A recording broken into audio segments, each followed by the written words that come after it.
Сөйтіп сондай дейсің, я? Аға. Ешкеп. Yok, бақта Ау. Көп жасадым. Көпті көрдің аға. Сұрау бар да менде. Енді ол арасы өтірік пе, бірақ білмеймін, сол көп Сора, не сұрай. Не ғой, бірақ мынағар айтып алайын. Қарыздан басқасын любойын сұрай бер қойшы. Жоқ, қарыз емес. Кеше мен интернетте оқып қалдым да. Интернет болса сұрай бер. Интернетте оқыдым. Жыланның уының 1 литрі $120,000 тұрады екен да. Ағай, кәдімгі жыланның уы ма?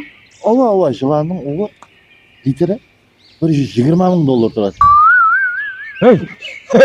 Онда мен үйдегі кішіңе барып айтайын. Құрдан құрмаған оң шаша бермей деп, яқшы ма? Жинап қой деп. Келешекте бір дүкан ашамыз ғой. Бизнес істейміз ғой. Енді ол интернетте жаза береді аға, не? Енді мен сұрайын дегенім, егер тағы бір жылан үйге кіріп кетсе не қылады аяға? Жылан үйге кіріп кетсе. Егер сол жылан біздің үйге кірген жағдайда екеу болады.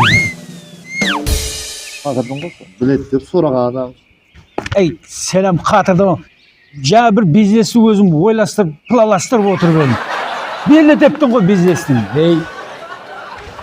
Басқа бір затлар оқса,